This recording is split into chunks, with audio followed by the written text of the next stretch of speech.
The Pig Farm Killer, Pig, Robert Pickton uncover the darkest crimes, shocking mysteries, and real-life investigations.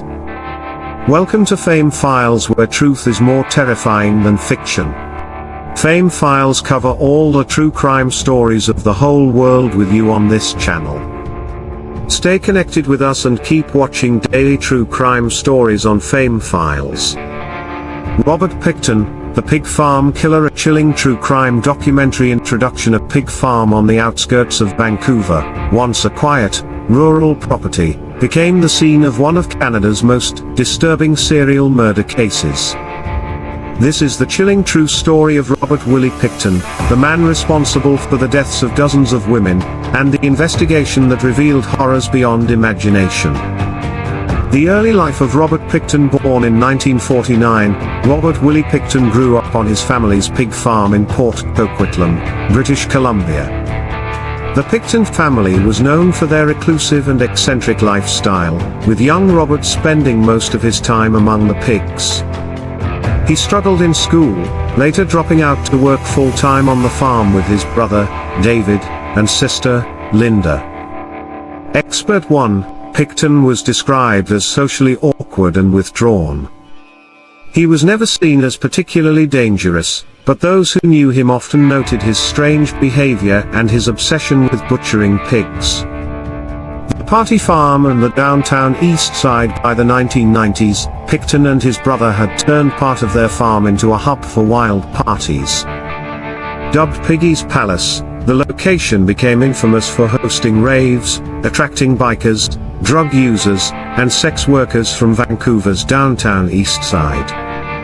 Crime journalist, Pickton took advantage of vulnerable women, many of whom were sex workers and struggling with addiction.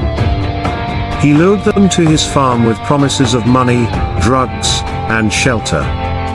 But once they entered, they never left.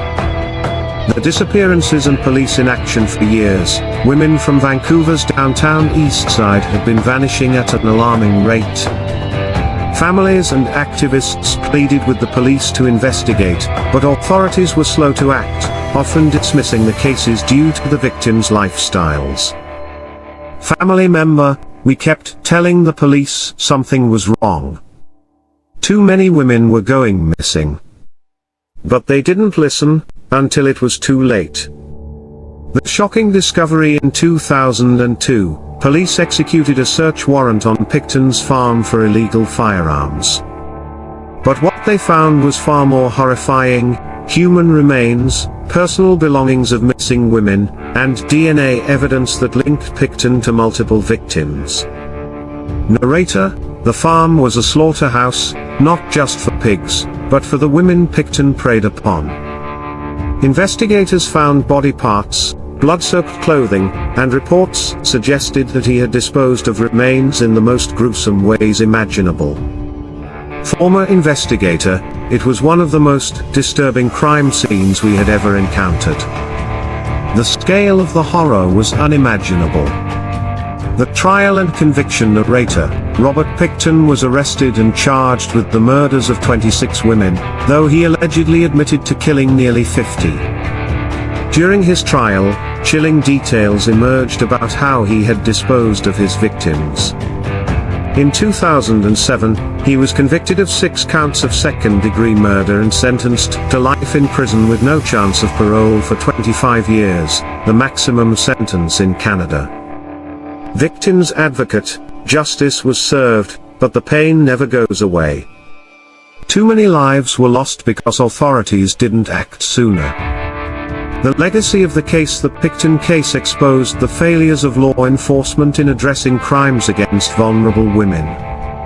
It led to nationwide discussions on how missing persons cases, especially those involving Indigenous and marginalized women, are handled in Canada. Activist: Pickton was a monster, but the bigger problem was the system that let this happen. We need to do better to protect those who are most at risk. Conclusion: a quiet pig farm in British Columbia became the site of unspeakable horror.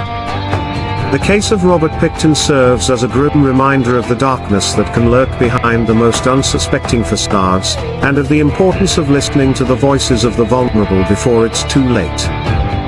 And that's the end of this story, but there are many more to uncover.